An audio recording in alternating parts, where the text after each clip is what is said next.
Hello and welcome to Serious Vintage. I'm Geoff Moes. I'm Nat Moes. And I'm Josh Chapple. Today we'll be talking about Legacy and Vintage Belcher and food and drink from Chicago.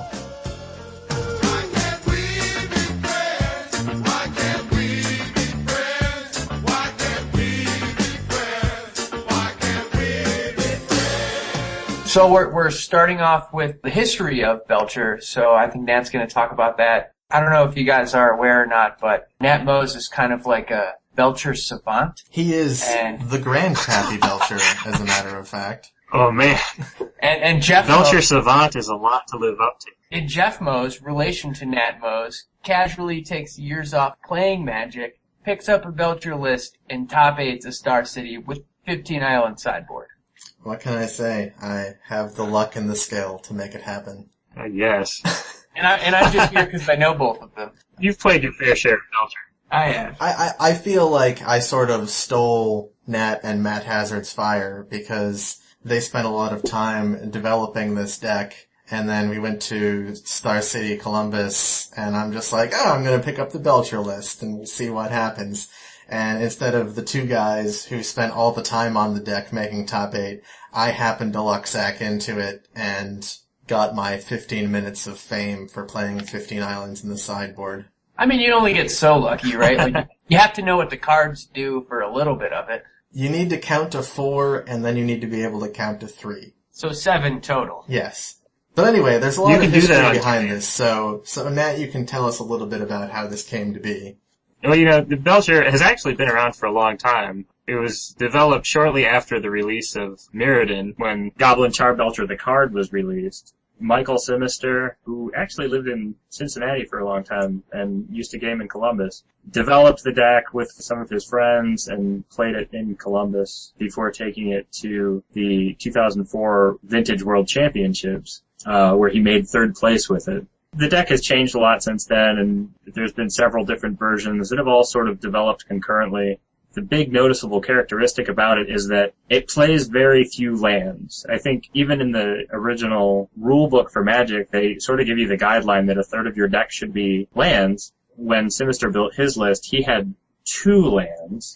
Just to clarify, which were, Sinister was building for Vintage, correct? Yeah, Sinister was building for Vintage, so he had all the power. And his lands were Bayou and Tropical Island, both of which he found using 4 land grants. And then after that, of course, he had the traditional broken Vintage mana base of Moxes and Black Lotus, Lion's Eye Diamond, Mana Crypt, etc., etc. Also using the power of Channel, played all of the rituals, Dark Ritual, and all of the rituals available to him then were Dark Ritual, he had 2 Cabal rituals, and Tinderwall. That's sort of where it got started. And then, obviously once Legacy became popular, things got ported over there. The Legacy lists we know now were pretty much a result of 2 spells that got printed in the 2006-2007 era when Cold Snap gave us Rite of Flame, and then the next spring, Simian Spirit Guide was printed in Future Sight. The combination of those 2 cards, along with previous accelerants that were red and green, allowed you to build a deck that was very consistent because you cut it down to 2 colors. You got it down to red and green. The lists that I played in Vintage at that time are actually very similar to the Legacy lists that people play now, and the people played back then, where they used Goblin Charbelcher and Empty the Warrens to try and win on turn 1. The ultimate goal of Charbelcher, the deck, is to be the fastest deck in the format. And that's what it's done. It's been very good at that, and it's continually being tuned to that end.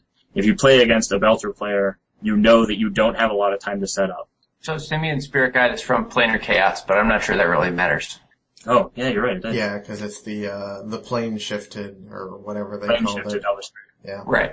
Okay. Yeah, you're right. So that's pretty much where Belcher comes from. It all comes from Vintage and then got ported over to Legacy fairly easily, and for a long time the Vintage and Legacy lists look very similar with the Empty the Warrens, Goblin Charbelcher tag team, and the red-green mana base.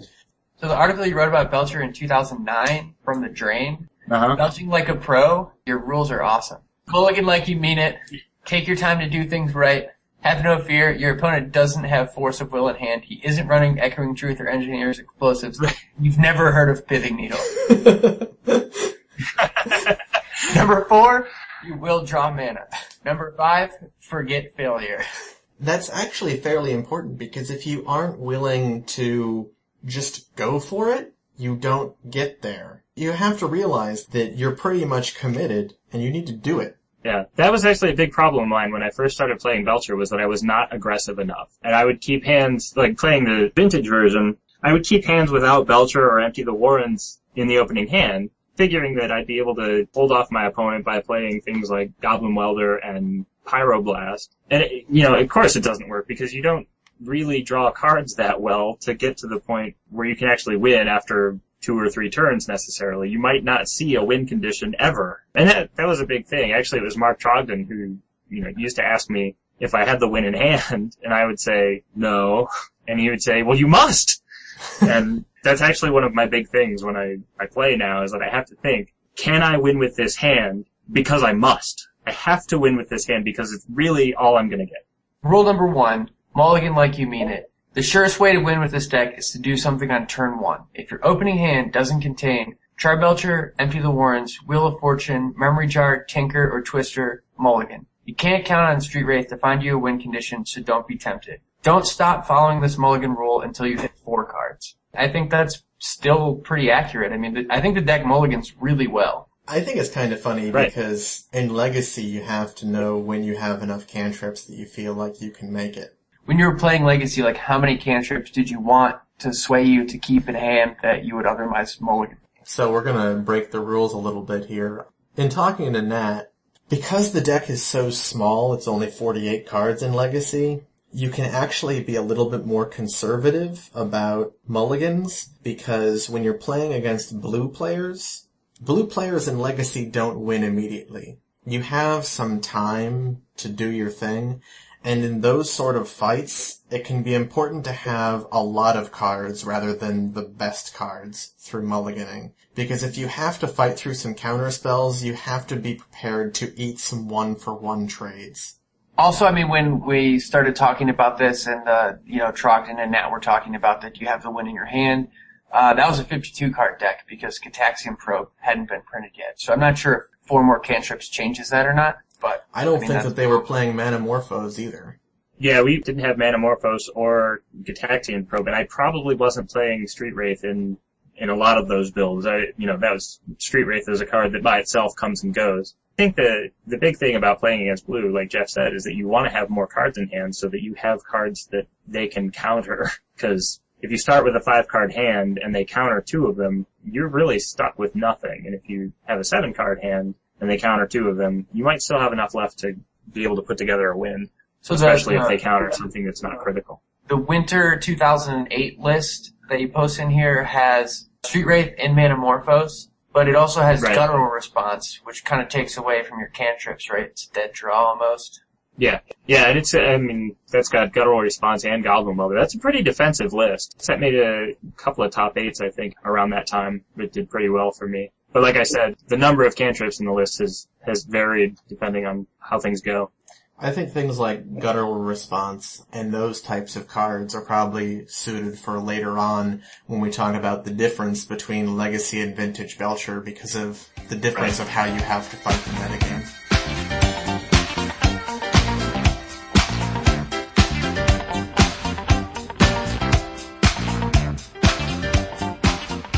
So Mirrodin was released in October 2003. That was when Goblin Charbelcher was released. And in 2004, September, was when Type 1.5 became Legacy and Burning Wish became legal. Right. But the development of the Legacy deck that we know now really came about because of Rite of Flame and Simian Spirit Guide. And obviously Burning Wish was already legal. They had Lion's Eye Diamond, Lotus Petals, Chrome Moxes, everything else was already there. Everything at that point was pretty much inflated. We can probably say that the Burning Wish build has been the accepted build for Legacy since Belcher existed in Legacy. Yeah, it's been pretty close. It's certainly the red-green list. There have been a few people who have attempted lists with black using Dark Ritual and some of the other tutors available in Legacy. But I think the red-green list has really been the most popular go-to list in Legacy. Well, and it changed when they printed Empty the Warrens, right? Like, that doubled your win conditions. Right. That was in Time Spiral, so that was actually before Simian Spirit Guide. And it was Simian Spirit Guide that brought things together because it gave you another 0-drop mana producer for free and uncounterable. Right. Because you could then go Simian Spirit Guide into Rite of Flame, and then go from there into the rest of the deck. And Rite of Flame is the best ritual in the deck, by far. I mean, that's debatable. Rite of Flame and Tinderwall are equal if you get down to the beginning. If you only have one of each. I think Rite of Flame is the best red ritual because it only requires an investment of red.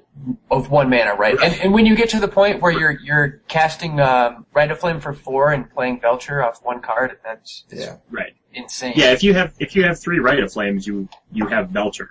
Because that makes 7 mana. But I mean, like I said, it's not necessarily that it's the best. It's just it's certainly one that you're playing. You're going to play 4 of those for sure. I think you can say that it's the best recent ritual. Right. Obviously, like the old black rituals are better, but we have to consider that Rite of Flame is the only ritual banned in Modern. Right. And the only reason that the other black ones aren't is because they're not legal. Yeah, exactly. Right.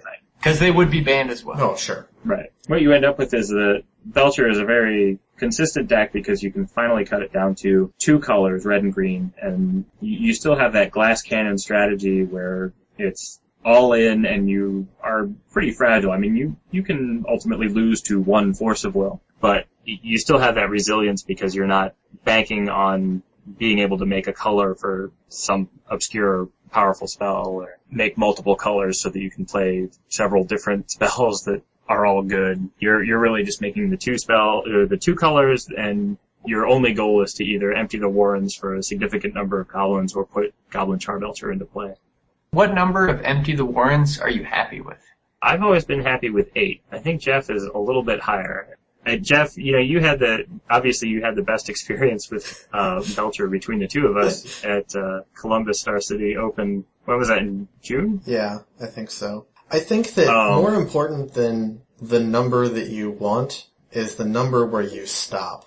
Okay. You're saying that you want to have cards left over if you have that capability? Yeah, I think that once you hit 12, you stop. You're not getting anything more after 12. And 12 was my workhorse number. That's the number that obviously I liked to have. Right. Because that ensures kill in 2 turns even if they drop a dude.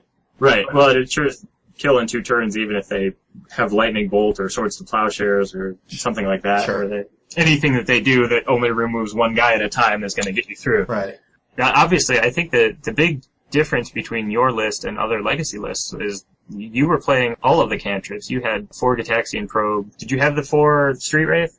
I had 4 Street Wraith, and I also had the 4th Manamorphose, which your original list had 4 Lion's Eye Diamond. I only had 3 with me, so I was playing the 4th Manamorphose, and honestly, I found that was really good. Yeah, playing the deck since then, I have cut the Lion's Eye Diamond in favor of the 4th Manamorphose, simply because the Lion's Eye Diamond is really only good with Goblin Charbelcher. Obviously, it's really good because once you have Goblin Charbelcher in play, it fires Goblin Charbelcher for no additional mana. But since you don't have Burning Wish, it's not like you're going to accelerate through Burning Wish and use Lion's Eye Diamond to play whatever you get off of that. Yeah, I generally feel like if you get Belcher in play, you essentially have pretty good inevitability on the board. They could draw a 1-of out. It's possible. But you're in pretty good shape, and you have a really high consistency in drawing the mana that you need to fire that in successive turns. Right. And generally, you'll have 1 or 2 mana in play. Essentially, either have a Taiga that you played Land Grant for, or a Chrome Mox, something along those lines. Right, and there's nothing better than making opposing players sweat when you have 2 permanent mana on the board and a Belcher, and they're waiting to see if you draw and kill them. That's fine. Right. And I think the cantrip thing is still the most interesting part of your deck. And that, we did a lot of development on that before you played it, and found that the cantrips actually made for a faster Goldfish. The list was developed mostly by Matt Hazard, who came in a tragic second at a Gen Con Legacy Championship with Belcher, because in his finals match he managed to hit the lone Taiga on the Belch and then lost the game as a result. But what he was finding is that the extra cantrips actually do make a difference in how frequently you're going to see your win conditions. Obviously, the goal in Legacy Belcher is to find either you have 4 Goblin Charbelchers and 4 Empty the Warrens that you want to find. Some lists will play 4 Goblin Charbelcher, 3 Empty the Warrens, and 4 Burning Wish. So it's a difference between having 8 win conditions and 11, and then how many cantrips you play. And what Hazard found was that the Burning Wish list, without the extra cantrips, the only cantrip it was playing was Gitaxian Probe, which gives you the benefit of looking at your opponent's hand and figuring out how to play around their hate.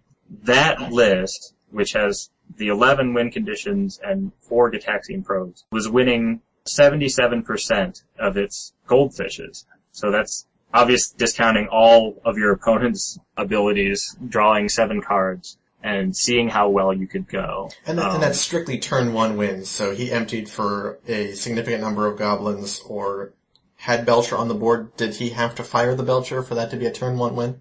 I think he's looking at turn 1, 2, or 3 Belcher activation, which is a little bit long, but I think that's fine. As long as you're comparing them the same for both lists, I think it essentially is the same. Sure. He was looking for either significant goblins or turn 1, 2, or 3 Belcher activation. That's Belcher, playing Belcher on turn 1 and then having activation later. So, to reiterate, he had the 11 win conditions, 4 Gitaxian Probes. He was getting 77% goldfish. And then when we changed it to the 8 win conditions, that's just Goblin Charbelcher, just Empty the Warrens, and then at that time we were playing 11 cantrips. We were playing 4 Gitaxian Probe, 3 Street Wraith, and 4 Manamorphose. That pushed our goldfish rate up to 84%, which is significant. I mean, you're looking at an extra 7% goldfish rate there. That's a lot, yeah. I mean, that's pretty big. Yeah. That was what we found. That was what we went with. The idea was that if you're going to be the fastest deck in the format, you should always press that advantage. Just always be the fastest deck and make your opponent find Force of Will or his other free answer or lose the game. I mean, that's what you need to put your opponent on. I think that additionally, you gain an advantage by not playing Burning Wish against blue, because as soon as you play Burning Wish, they know what's going on. A lot of the wins that I had against people at Star City were games where I sort of snuck into the Empty the Warrens, and they suddenly had a handful of counters that didn't do much. I actually had a guy who I played Empty the Warrens with, I think, 5 Storm, and he countered 3 copies of Empty the Warrens because he had been sandbagging his counters, hoping for the big target. Right. Yeah, Burning Wish is a bottleneck. Yeah. And we found that again and again when we were testing. It's just the 2 big bottlenecks, well, I guess the 3 big bottlenecks when it comes to Belcher are going to be the Char Belcher itself. No one's going to let that resolve if they can help it. Burning Wish, no one's going to let that resolve if they can help it. And Seething Song. Seething Song is just a big, juicy ritual that they're going to counter every time if they have that ability. Letting that resolve is silly. Yeah, and we've cut that entirely. The justification that I use is that it produces 5 mana, which is the wrong number for most things you want to do in the deck. Your biggest spells that you're building to cost 4. Yeah, the thing with Seething Song is that you need to have 2 of them, because chaining 2 of them makes you 7 mana, which lets you play Belcher and fire it right away. Mm-hmm. You know, having 5 mana, you can play Belcher and play around Daze, I guess, but, it's not, I don't know why they don't just Daze the Seething Song. That's pretty much how that goes. And, that said, we're still looking at Belcher decks that are putting up semi-consistent numbers where they win with the Burning Wish, and I think Burning Wish is still the accepted build. I don't think that we're trying to suggest that it's bad. I think that we're just trying to suggest that there are alternatives. Both builds are good and can win. We're down to sort of like small fine-tuning numbers now as far as which one edges the other one out. Well, I think that the big thing that comes down to it is the sideboard. And I feel like if you're playing Burning Wish, you're playing a Burning Wish sideboard, and that's somewhat of a security blanket, because you can look at all those cards that you can get out of your sideboard, including your 4th Empty the Warrens as a win condition, and, you have that ability to say, alright, I have an out to this problem. I mean, I can go get my hull breach and blow up that pithing needle or that ley line of sanctity, whatever. You have that ability to say, I'm not out of this game yet. Yeah. Whereas in your list, especially where you weren't playing a sideboard at all, once they play a pithing needle, Belcher is shut off for you. Yeah, and one of the things that I found at Star City was that I was extremely fortunate that every time my opponent had an answer, it was the wrong answer to what I was building to. So they would play Ley Line of Sanctity, and I had Empty the Warrens. They would have Engineered Explosives, I'd have Belcher. Right. And that's not uncommon, because, they have a 50% chance of picking which one you have. They might still be playing something that's too slow or too ineffective. I've played Belcher through things like Aethersworn Canonist, where that doesn't stop my artifacts. I still get to play all of my Lotus Petals and Goblin Char Belcher. Some people continue bringing in Crowsand Grips, which cost 3! Yeah, it's no good. But it has a split second. Right, yeah. So that's fine. There are things that just aren't that effective. And I've played against plenty of Maverick players who've had Gaddock Teague in their hand, and they're like, oh, if I just had one more turn. And it's like, yes, of course, if you just had one more turn. So while we're talking about the sideboard, I know earlier today we talked about, the no sideboard islands or the no sideboard Atog versus like a sideboard. So like if you guys were to play Legacy Belcher tomorrow, how do you feel about the sideboard versus no sideboard? I think that obviously the 15 island sideboard is a class move. It's funny and it's fun. If I were to play the deck and say, I want to win with Belcher tomorrow and I want to have the best chance possible, then I would play a real sideboard, specifically because, and this is what hurt me at the Star City event, is that in top 8, your deck list is revealed to your opponent. And you can either use that to your advantage, or you can sacrifice that advantage. And with the 15 island sideboard, you're definitely sacrificing that advantage. My first move would be I would fill my board up with dudes and make it a transformational sideboard. Because I think that if they know that you have a sideboard full of like Tarmogoyfs and Vexing Devils and stuff like that, they have to consider that, and they have to be prepared for that. And I'm not sure that I would use it. It would be nice to have the option. I don't think I would use it. Because we've already proved with the 15 island sideboard that we don't want to actually use this deck. So basically, you're not really looking to shore up any matchups. You're kind of just looking to add another layer. The only thing I would do if I wanted to shore up matchups, we've identified that since we're not running Burning Wish, that Lion's Eye Diamond is the weakest card in the deck because it only fires Belcher. I like Lion's Eye Diamond for firing Belcher, but I don't feel like it's a very strong card. So I would probably start my sideboard with 3x Xantid Swarm and 3x Seething Song. I like Seething Song better for generating mana against decks that don't play blue. We've already talked about the fact that it's a bottleneck and it sucks when it gets countered, which is why I don't include it in the main deck, because I don't want to play it against blue. At the same time, if I am playing against blue, I want those Xantid Swarms because those are a must-counter bomb that I can just drop and ride to victory. Yeah, that's how you get card advantage in Belcher, is by playing Xantid Swarm against a blue deck. Yeah. Because that shuts off all of their blue cards. Yeah, so they're discarding them for a turn, right? Right. Yeah. And beyond that, I don't think that there are any other cards that I would want to play because I think that the main deck is just that good and that streamlined. Right. That was the big thing, was that when we put the deck together, there's not a lot to actually cut out of the deck that makes it better. Like, you're already the fastest deck in the format by far. Anything you change in that just slows you down.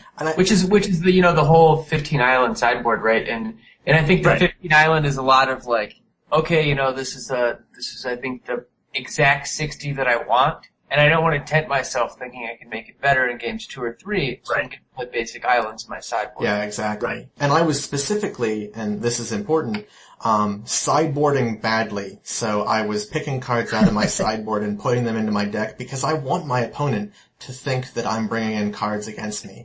Because if he sideboards to fight my pretend sideboard cards, I've gotten him to add dead cards to his deck that just muddy up his ability to win.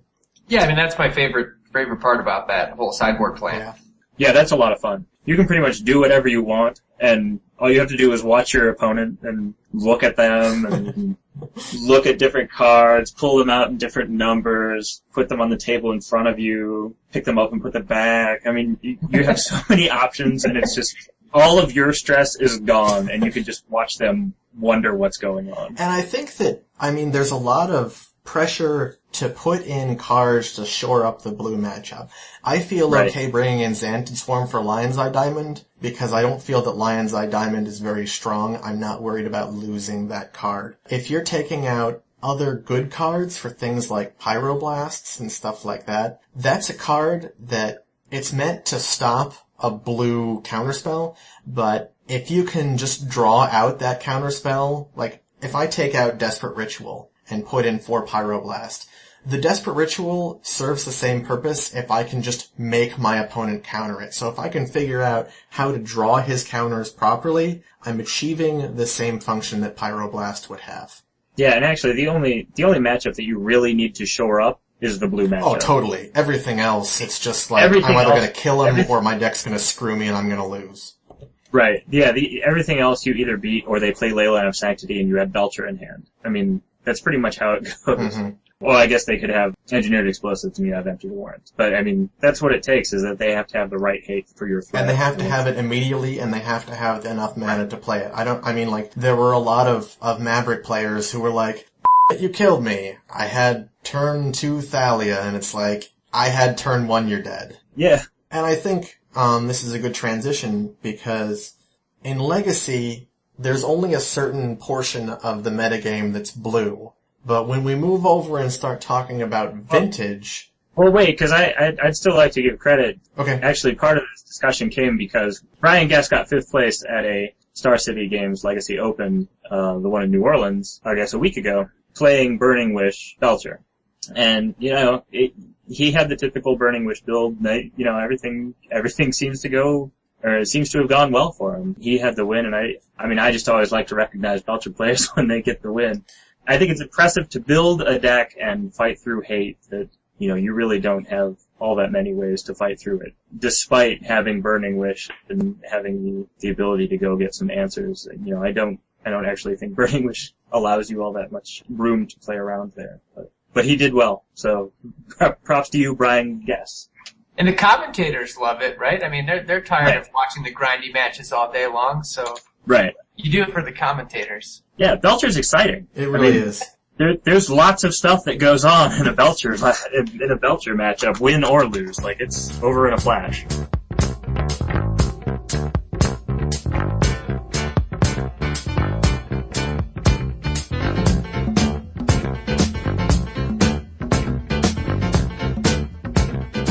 I think once it comes down to the difference between Legacy and Vintage, I think the big thing is that if you're looking at the proportion of blue decks, Legacy is usually around half, and some of those decks may or may not be playing all 4 Force of Wills. You may have different setups of counters. Vintage, the number of blue decks is probably around 60 to 70%, so you are far more likely to run into a Force of Will in Vintage than you are in Legacy. And just about every deck that plays blue in Vintage is playing 4 Force of Will because it's Vintage. Probably every deck that plays a significant amount of blue is going to be supporting Force of Will. And there's a lot more brokenness in Vintage, right? And that's the reason that Force of Will exists. Right. Well, that's actually part of it, too, is that there's enough brokenness in Vintage that if you have Empty the Warrens, you might not always win. You could Empty the Warrens for 12 tokens, which, in Legacy is a pretty sure bet to get there, and in Vintage, they could open Lotus, Tolarian, Mox Sapphire, Time Vault Voltaic, and you lose. Yeah, totally. Legacy sees, very fringe amounts of Cluster Storms, only High Tide. But I know the card's pretty good in Vintage, which, that can kind of totally derail your Empty the Warrens plan, right?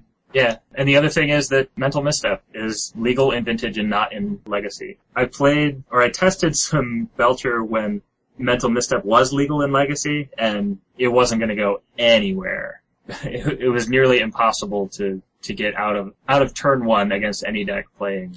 Especially considering that for the time that it was legal in Legacy, it was omnipresent in Legacy. It was ruining Legacy, which is why it had to be banned. The big problem with Mental Misstep is that instead of Force of Will, where it's a 2-for-1 trade. Mental Misstep is a 1-for-1 trade. Yeah. Which is devastating when it comes down to it. Well, I mean, at that point, they could be mental misstepping you when you're 2 cards invested, right? You've Gataxian probed and metamorphosed into Rite of Flame, and, they misstep your Rite of Flame, and you're like, okay. The problem is that with Mental Misstep, they can have multiple counters pretty easily. Like, if they have Mental Misstep, a Force of Will, and a blue card, they have 2 hard counters for whatever you have in your hand. Mm-hmm. I mean, I guess when you probe, you see their misstep, but you could choose to play into it or not. Right. Yeah. I mean, you really don't have a lot of options because you're going. I mean, you got to get rid of it. Yeah. You have a lot of 1-drop spells in that deck, so you're probably going to have to deal with it at some point. Mm-hmm. On the other hand, I mean, in Vintage, you're getting a lot of good starter mana, and that's one of the things that Legacy Belcher can feel kind of short of sometimes. In order to really start going places, you need the 2 mana in order to cast Desperate Ritual and Pyretic Ritual in order to make it there, and sometimes getting to 2 can be difficult. I think and you get the not power accelerants as well, so you get Mana Crypt, Mana Vault, Soul Ring. Yeah, which are bonkers. Yeah, Mana Crypt and Soul Ring and Mana Vaults are insane. Right. Actually, one of the bigger differences is that more of your mana in Vintage is permanent mana. Yeah. A lot of your Legacy mana, like things like Lotus Petal and your Spirit Guides, they're all going to go away. Your permanent mana is really limited to just Chrome Mox and Taiga, if you get it with Land Grant. And then in Vintage, you have 5 Moxes. You can play 4 Chrome Moxes. You can play some number of Mox Opals. You have Soul Ring. You have Mana Crypt. Mana Crypt is probably the second best mana source in that deck after Black Lotus. Yeah, I would agree with that. Sure. Simply because it stays in play and makes you 2 mana every turn. And in Belcher, you're totally not worrying about taking a Lightning Bolt every other turn. No, you're not. The other thing is that once you get to play those permanent mana sources, since you have all the Moxes and can play things like Mox Opal, you actually have better support for 3, 4, and 5 color mana bases. After testing for a while with my red-green list, I added Time Twister and Tinker. I could play them off of Metamorphose and Mox Sapphire. They were never hard to cast because I just had that ability. And the other thing, one other thing to point out is that Vintage also has better tutors. And I think the 2 big ones that you need to be concerned about, or actually 3 big ones, are Tinker, which goes to get Belcher for 3 mana instead of 4, Demonic Tutor, and Demonic Consultation. There are some people who think that Demonic Consultation can be unrestricted, but but no, it's very good in Belcher, and I think we're seeing some more use of it in Steve Menendian's Burning Long list as well. I think it's a really good card. It's instant speed, 1 black mana, go get whatever card you need. So direct to hand. Right. At instant speed, right? Yeah, I mean, Demonic Consultation is insane. It really is. I think that another card which might get forgotten in the trip to Vintage from Legacy is Channel. Yeah, actually, I see a lot of people who want to cut Channel as well. I think they have trouble getting to that 2 green mana to be able to play it. But it's so good once you play it, because you can, well, first of all, it's a great bait spell. Sort of like Seething Song in the sense that if it gets countered, you might be sort of sunk, but if it resolves, you can do whatever you want. If you have multiple Belchers in hand, like if they let Channel resolve, and then you have 2 Belchers in hand, you still win, because they'll counter one and then you hit them with the other. It's also really good with things like Memory Jar, which also isn't in Legacy, because you can play Channel into Memory Jar, use Memory Jar, and still have the Channel ability available to you. Another, I think, huge difference between the Vintage Belcher list and the Legacy Belcher list is Goblin Welder. I mean, Welder is legal in Legacy, but Mishra's Workshop is not, so it doesn't really have the application against your opponent as well. And also, I mean, if you get to the long game and you're memory jarring multiple times in a turn, like, you've already won. Yeah, I've played Welder in a lot of my Vintage lists, and, it's very good against counter spells for one, because since you have all this permanent mana in the form of Moxes, if your Belcher gets countered and you resolve Goblin Welder, you just weld in your Belcher for one of your Moxes and you're back in the game. It also helps you against, as you mentioned, Workshop decks, because you'll get into situations where you can weld out one of their pieces of hate for something a little less relevant and suddenly be able to play through it. I love Welder in Vintage, and I've played it in Legacy a few times. There's a lot of times where it's not quite good enough, either because it gets killed or is a little bit too slow. Well, your best usage in Legacy is a lot more narrow. So basically, best usage in Legacy is you're negating one counter spell. Yeah. You're not welding out a Lodestone Golem for a Black Lotus, right? Right. And the format in general is way more prepared to deal with creatures.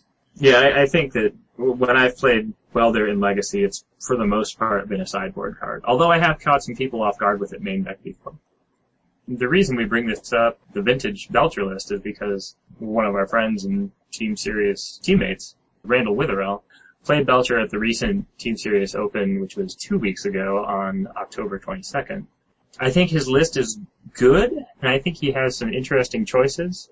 And I think that actually what it comes down to is that his list was perfect for that metagame.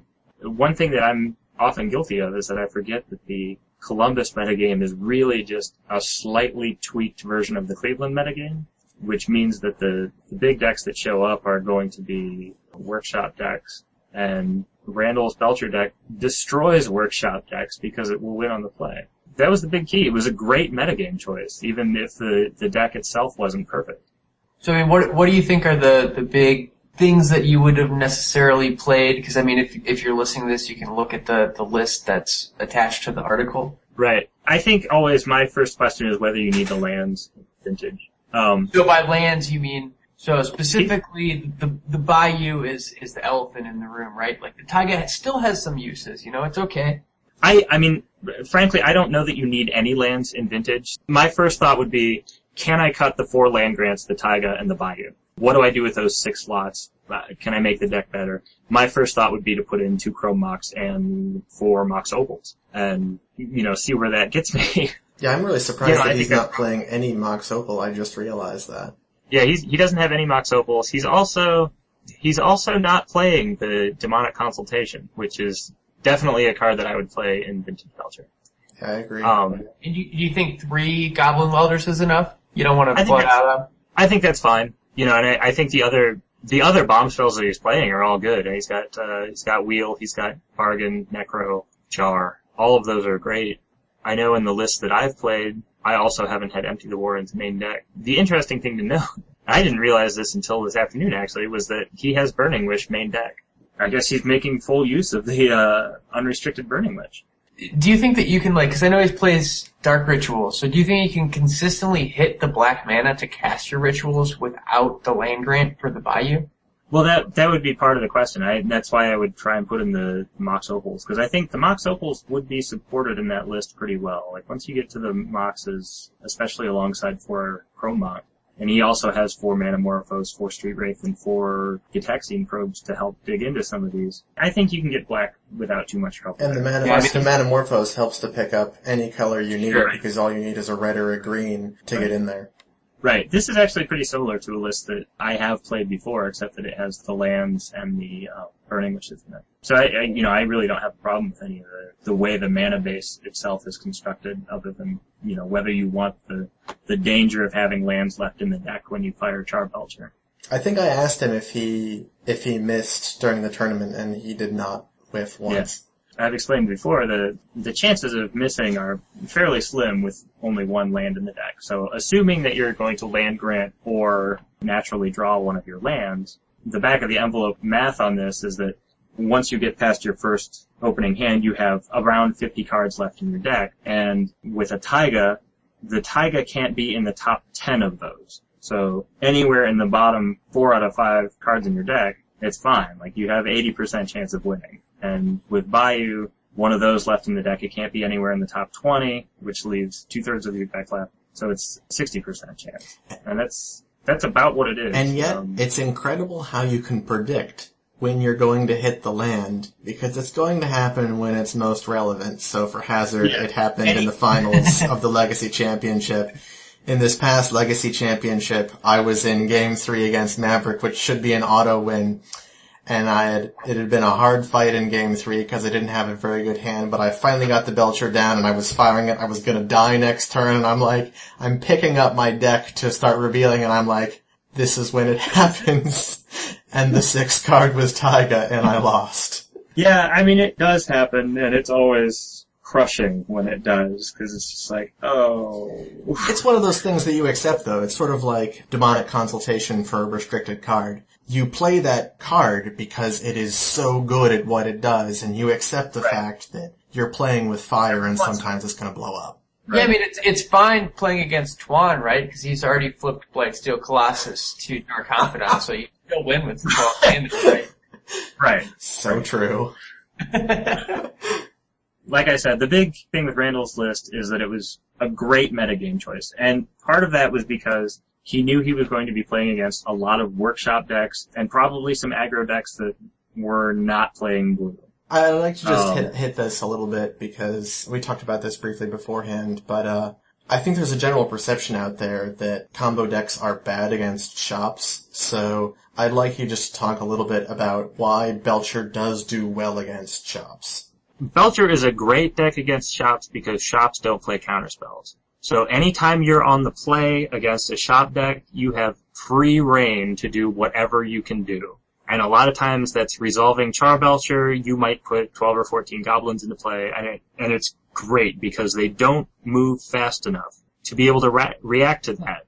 You know, they won't necessarily have Ratchet Bomb to blow up your Empty the Warrens tokens or your Moxes so that you can fire Belcher. They won't necessarily have Revoker to play against Belcher, although if they know what they're doing, they'll be trying to mulligan into that. But part of what I've run into playing Belcher is that a lot of workshop players they're either overconfident against Belcher, thinking that all they have to do is resolve one sphere of resistance and they've won the game, or they're totally afraid of Belcher. And my experience against them is that they should be more afraid than they should be confident. Like I said, the big difference is that they don't have counterspells, so anytime you're on the play is like a free win most of the time. And even if they drop like a sphere on turn 1. Right. Especially in lists with all 8 spirit guides, it's very easy to play around a spear. Most of the time you can play your spirit guide, put a Mox into play, use that to put another Mox into play, use that to put another Mox or even something bigger like a Lotus or Mana Crypt into play, and you're already playing around their spheres. They also have the drawback that something like Lodestone Golem doesn't even affect your Moxes, so they may have Lodestone Golem and think that they're sitting pretty, but they really don't slow you down at all, since all you have to do is play mana and then play another artifact, Goblin Charbelcher. Sort of the same thing with Thorn of Amethyst, since you can play Tinderwall through it. And it's sort of the same thing with Chalice of the Void, because there's always the chance that if they play it on for 0, that you'll have a Spirit Guide into a Tinderwall or a Rite of Flame, or if they play it on 1, that you'll have a bunch of Moxes and still be able to play all your mana. It's not necessarily a great matchup for them, even on the draw, or even on the play for them. Makes sense. Yeah. So, you know, when you're playing Belcher, you're really in trouble when you get to the point of hardcasting your spirit guides, right? Does that win you the game? Have you won any games that way? I've won games with beats before. It's really pretty few and far between. It does get down to the point where you're like, well, I'm not going to be doing anything else relevant, so spirit guide, go. And then hopefully you have another spirit guide to play next turn. I think the one game that I can remember winning off of those is that I had played Belcher and had played Belcher, hit a land, and put my opponent at 1 or 2, and before he blew up my Charbelcher. So I resolved Wild Cantor, which I was playing at the time. It's a 1-drop red-green hybrid creature, and it's a 1/1. And I think I attacked him a couple times with that to actually finish him off. That's way more impressive than Spirit Guide. That's true. I guess so. So that was, I mean, it does happen. Actually, we talked a little bit too about the Tinderwall second ability that most people forget about. That actually comes up every once in a while. Tinderwall's a great blocker, though. Yeah, it is. Yeah. If anyone's forgetting, you can, I believe it's pay 1 red and sacrifice the Tinderwall to deal 2 damage to a creature that it's blocking. Correct. Yeah, people forget about that, Oh. and I'm pretty sure I killed the meddling mage with that at the Legacy, Star City Legacy Open. So did you kill the meddling mage and then go on to win with what the meddling mage was made? Yeah, I totally did. Nice. See, I don't remember if I've ever had that happen, because I think most players I've played against were aware of it, or they weren't attacking with anything especially relevant. I mean, Tinderwall blowing up a meddling mage is one thing, but Tinderwall blowing up Dark Confidant isn't necessarily the greatest. Yeah, exactly. But anyway, I think that Belcher is going to be a difficult deck to play in any environment, but if you realize that you're going to be playing against a lot of workshop decks or non-blue decks.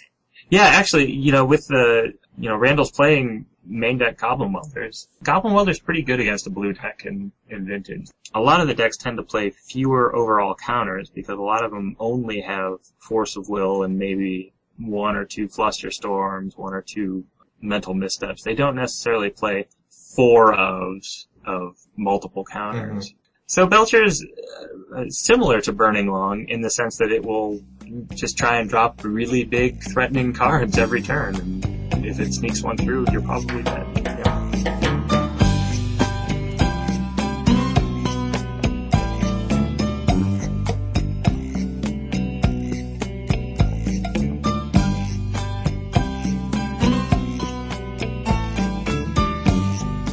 We have the Modern Grand Prix coming up in Chicago. I think the only one of us going is going to be Josh Chapple, and since we're now at the serious food and drink part of the podcast, what are you going to eat, Josh Chapple? Well, basically, I'm going to eat whatever Jason Jaco and Jerry Yang have planned, okay. But I'm sure some of the places that we might hit up, so there's like a Korean chicken place. It's kind of downtown. It's on 2940 North Broadway. They have some pretty sweet fried chicken, and so that's I don't know, the Korean menu's fried pretty chicken? good. But yeah, they also have, let's see. What's the name of that place? Crisp. Crisp. So Korean fried chicken, first thing on the menu, plain Jane. For the purist who likes their fried chicken without any sauces. I think that'd be right up your alley, Jeff. That sounds amazing. For the person that likes plain hamburgers. Yeah, I mean, and I regularly do eat my fried chicken without any sauces, so sounds great. And I know last time a bunch of us went and we got a bunch of different kinds and kind of shared around, which was pretty fun. I think another place that's pretty good is there's a New Lawn Bakery in Chicago. I think there are a couple of them. They have a lot of different banh mi sandwiches that are That's a Vietnamese place, right? So it's NHULAN? Correct. Okay. And, I mean, their sandwiches are really cheap. Let's see, there's no sandwich over $4.25 on the menu. Boom. And this is a Jerry Yang approved banh mi restaurant. He's very serious about his banh mi, so I'm guessing that they use the appropriate bread and the right meats and stuff like that, yes? Yep, correct. Yeah, I mean, What's a typical banh mi? So you're gonna have cilantro, jalapenos, some pickled vegetables, probably some sort of like pork and pate, and then like a French bread. Yeah, the bread specifically, since I mentioned it, it's a rice baguette, so the interior of the bread is very soft, but the crust of the bread is very, very thin. It's like rice paper. And I mean, and you really can't beat a sandwich for like $3.50. I would just make sure to guard your sandwich. Totally. I think isn't the crust of the bread French bread? So it's not thin crust. It's not like rice paper. It's like French bread. Right. Yeah. I mean, it's kind of like it's got some chew to it. I mean, it has a lot to do with colonization, right? It's kind of a right. Oh yeah. It was when Vietnam was French Indochina. Now I'm really worried that I've messed this up and Jerry's gonna come to my house and just beat me up. I'm trying to give you an out, Jeff. So anyway, that's actually it. They have the French bread and the pate, which obviously, I mean, those are French ingredients. Right. The pate is huge. Yeah. Right. And the rest of that is. Yeah. I mean, I guess you could use pig's brains. I ate some pig's brains yesterday. Kind of tasted like pate. Huh. I cooked a whole pig head. So you cooked it yourself? Yes. How was the experience? It was interesting. The eyeball was interesting. The brains were interesting. The tongue. It was alright. Did you end up using everything, the skin included and all that stuff? No, I didn't eat any of the skin. Oh, okay. Did you make a shirt out of it or anything? I have a mask. I'm going to wear it on the airplane. Oh, that seems really good. So yeah, I know, Nat, you were talking about pizza in Chicago. I heard they're known for that. Yeah, I'm unfortunately not going to Chicago. I'm not going to make it this time. But one place that I've always enjoyed going when we go to Chicago is Giordano's. They're famous for their Chicago deep dish pizza. Pretty sure it's a chain in Chicago, so they have several different locations. Their pizza is really more of a pie in the sense of actual pie, as in there's a crust around the outside, or a crust around the edges and the bottom, and then the inside is just filled with toppings. So it's got several pounds of cheese and meat and, vegetables, wherever you want. And, you pick up a slice of the pizza, or if you are fortunate enough to be able to take one home with you, it's a significant weight. Like, you're talking 3 or 4 pounds of pizza, it seems like. And they actually, I know last time I was in Chicago, not only did I eat there, but I was able to have a pizza wrapped up to take home with me. And it heats up very well. You put it in the oven. They also overnight their pizzas? Yeah, they do.